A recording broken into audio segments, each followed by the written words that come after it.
Hello everyone, Radhe Radhe. मैं उमा अपने YouTube परिवार को प्रणाम करती हूँ। स्वागत है आप सभी का मेरे यूट्यूब चैनल उमा की दुनिया में। और ये है सुबह का समय। सुबह बच्चों को टिफ़िन बना दिया था, बच्चे स्कूल चले गए हैं और उसके बाद मैं फ्री हो गई हूँ और कपड़े चेंज करके ही बच्चों को टिफ़िन बनाती हूँ फ्रेश होने के बाद, क्योंकि इस समय सुबह से नहाना नहीं हो पाता है। और अगर सुबह जल्दी जल्दी काम करो तो इतनी ज़्यादा गर्मी इस समय हो रही है, उस वजह से उलझन जैसी होने लगती है।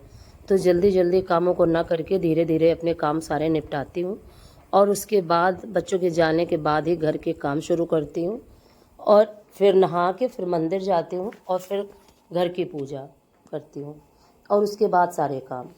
तो बच्चों को जो टिफ़िन मैं बनाती हूँ वही बड़े बेटे को कुछ बना के रख देती हूँ, जिससे कि उसे कोई दिक्कत ना हो, और फिर नहाने के बाद ही खाना बनाती हूँ।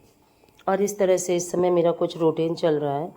और इस समय बारिश का मौसम तो है लेकिन बारिश नहीं हो रही है, लेकिन आज बादल काफ़ी दिखाई दे रहे हैं और ऐसा लग रहा है कि आज बादल अच्छे रहेंगे और बारिश भी हो सकती है। तो मुझे मौसम काफ़ी अच्छा लग रहा था। मुझे गेहूँ बनाने थे तो मैंने सोचा कि चलो गेहूँ ही बना देती हूँ, क्योंकि आटा मेरा बिल्कुल ही ख़त्म होने वाला है और जब 2-4 दिन के लिए बचता है तभी गेहूँ बना के तैयार कर देती हूँ साफ़ करके, और फिर आटा पीस के आ जाता है, जिससे एक क्रम से मेरे सारे काम होते रहते हैं और कभी किसी चीज़ की कोई दिक्कत नहीं होती है। और इस तरह से सुबह के ठंडे समय में मैंने ये काम करने की सोची और फिर करने लगी। और कल आपसे बात हो रही थी एनीमिया के बारे में, और इस स्थिति से मुझे उभरने में अभी भी समय लगेगा, क्योंकि एक साथ तो ब्लड को बढ़ाया नहीं जा सकता और एक साथ ब्लड बढ़ाना अच्छा भी नहीं है, क्योंकि उससे भी दिक्कतें हो जाती हैं। अगर हम ब्लड चढ़वा भी लेते हैं तो उसका वो कोई सॉल्यूशन नहीं है उस चीज़ का। और इस तरह से अपने रूटीन को ही, और सबसे बड़ी गलती मेरी ये रही इस बीच में, जो मैंने गलती करी, मैंने लोहे की कढ़ाई में खाना नहीं बनाया, बहुत कम बनाया, क्योंकि जब स्वास्थ्य नहीं सही था इसीलिए, और लोहे की कढ़ाई मांजने में भी काफ़ी समय लगता है, इसी वजह से लोहे की कढ़ाई में मैंने खाना नहीं बनाया। और फिर देखिए मेरे गेहूँ साफ़ हो चुके थे, यहाँ की कर देती हूँ सफाई। और इसी वजह से, क्योंकि जो लोहे के बर्तनों में खाना बनता है उससे हमारे शरीर में पर्याप्त मात्रा में आयरन पहुँचता रहता है। और अब ये जो ये कढ़ाई चलने लगी हैं ये हमारे लिए अच्छी नहीं है, लेकिन फिर भी जब अपना शरीर सही से स्वस्थ नहीं होता, सही से काम नहीं करता है, तो हमें ये लगा करता है कि हम अपना काम ना करें और थकान थकान जैसी होती है। और अभी मैं इस समस्या से जूझ ही रही थी कि और एक समस्या मेरे जीवन में आ गई, वो था मेनोपॉज।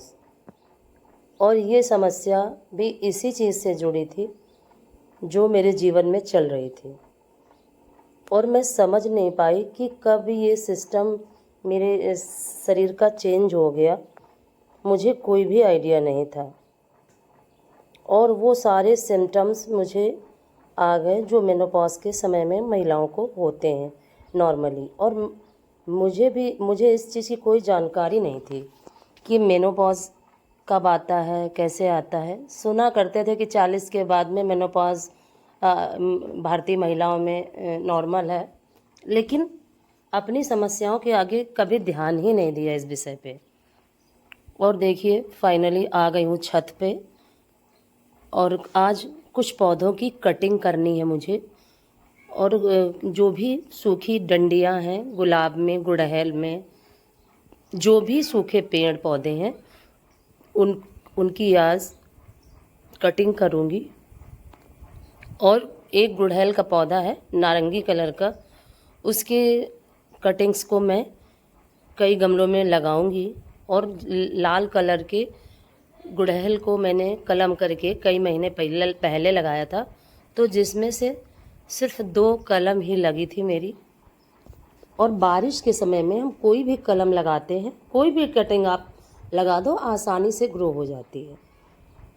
और आज मैं देखिए ये पौधा है गुड़हल का, और इसकी कटिंग मैंने करी थी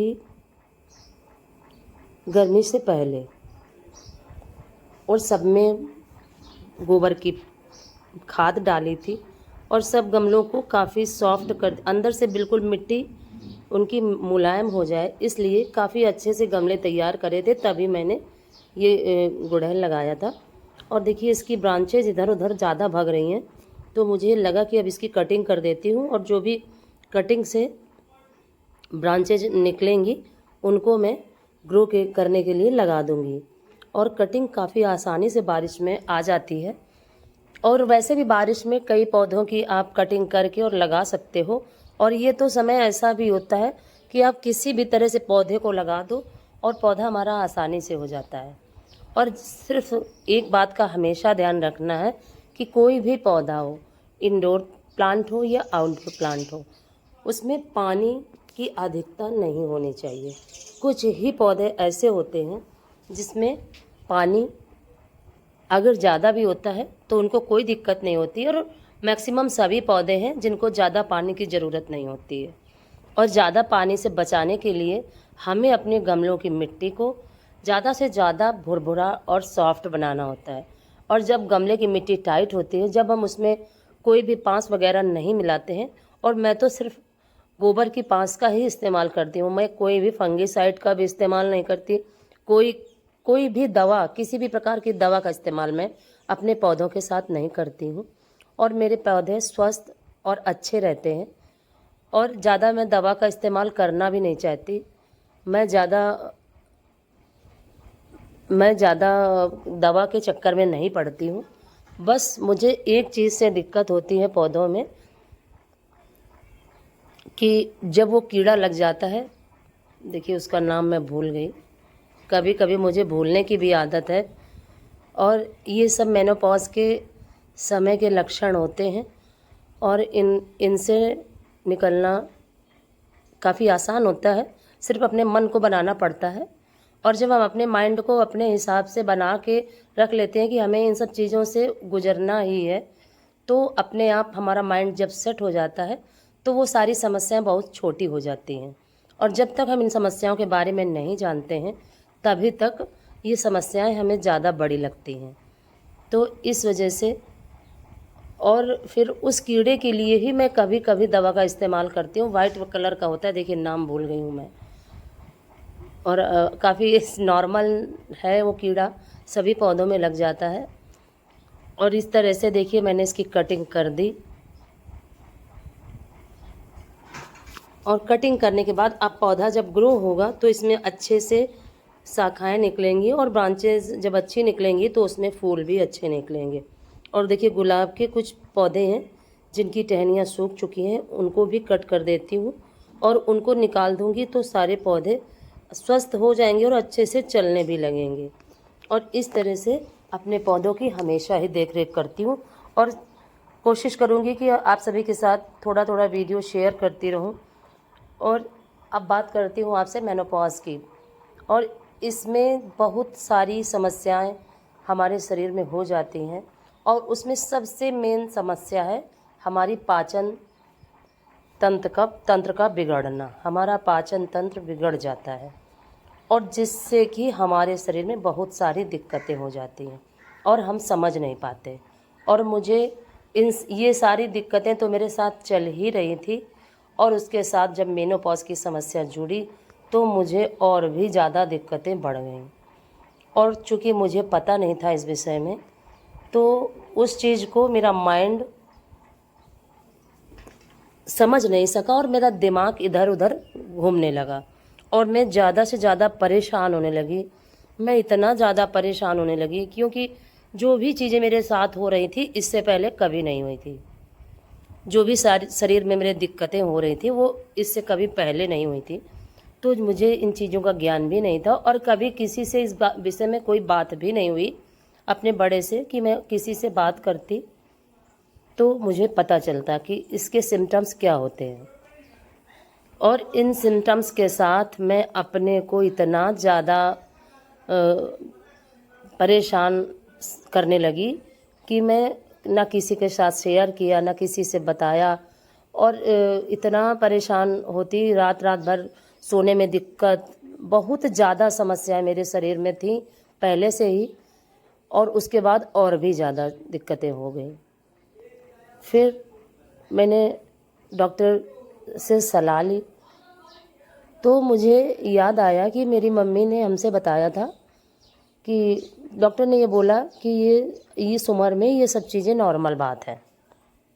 लेकिन जब हमें पता नहीं होता जिन चीज़ों का, तो वो हमारे लिए नॉर्मल नहीं होती हैं। इसीलिए जानकारी काफ़ी ज़रूरी है। इसीलिए मैं आपके साथ ये वीडियो शेयर करने की कोशिश कर रही हूँ, और आगे मेरी ये सीरीज़ चलती ही रहेगी। और इस सीरीज़ में मैं अपने शरीर में जो भी दिक्कतें हुई, और नॉर्मली सभी के साथ जो होता है, मैंने जो जानकारी इकट्ठी करी, फिर मैंने यूट्यूब से और सभी से बात करनी शुरू करी, और उस बात से मुझे जो निचोड़ निकला, उससे मैंने ये जाना कि इन सारी दिक्कतों के साथ मुझे मेनोपॉज का भी जो भी है सिम्टम्स, ये उसी का सिम्टम्स है। जो भी जितनी भी समस्याएं थी उसी से जुड़ी थी। तो फिर उसके बाद मैंने अपने आप को और भी ज़्यादा समय देना शुरू किया, और भी ज़्यादा हर तरह से अपने मन को बिल्कुल ये बना लिया कि मुझे इन चीज़ों के साथ अब रहना ही है, और जब तक ये समस्या नहीं ख़त्म हो जाती तब तक अब मुझे ये सब झेलना ही है। और जिसमें सबसे बड़ी समस्या थी मेरे साथ एलर्जी की, और मुझे करीब 1 साल से एलर्जी चल रही थी शरीर में, और मैं समझ नहीं पाई। हस्बैंड के जाने के तुरंत बाद ही अक्टूबर से मुझे एलर्जी शुरू हो गई थी, और ये मेनोपॉज के ही सिम्टम्स हैं। और उस एलर्जी से मुझे इतनी दिक्कत होती थी कि चकत्ते चकत्ते पूरे शरीर में पड़ जाते थे, और फिर मुझे इतनी खुजली होती थी, इतनी खुजली कि मैं आपको बता नहीं सकती थी। चैन नहीं पड़ता था मुझे, मैं ना बैठ पाती, ना खा पाती, ना मैं काम कर पाती। और उस सबसे बड़ी उस सिम्टम्स को मैं समझ नहीं पाई, और उससे मैं जूझती रही, और पूरा 1 साल हो गया। और अब मैं समझ पाई हूँ कि ये एलर्जी भी इसी समय में कभी कभी सबको नहीं होती है, किन्हीं किन्हीं महिलाओं को होती है। तो उसमें मैं सबसे अपने को मानती हूँ कि ये मुझे इसी वजह से हुई। फिर डॉक्टर से बात करी, उन्होंने भी बताया कि नहीं, ये सारे सिम्टम्स उसी के हैं। और इस तरह से देखिए कटिंग लगा दी है मैंने, जो भी मैंने कटिंग करी थी, तो गमलों से घास निकाल के और लगा दी है कटिंग्स। ये देखिए, ये नारंगी कलर का ही गुड़हल है। ये मैंने जब वो लाल कलर का गुड़हल लगाया था तभी लगाया था, और देखिए ये इतना बड़ा हो गया है। और अब जो ये आज कलम करके मैंने टहनियाँ ली हैं, अब इनको भी, ये 2 गमले हैं जो इनको भी लगा देती हूँ। और कुछ भी नहीं करना होता है, एक पेंसिल के बराबर मोटा आप ले लो कलम, और उसमें गांठें ज़रूर होनी चाहिए, क्योंकि अगर गांठें नहीं होंगी तो हमारा पौधा ग्रो नहीं करेगा।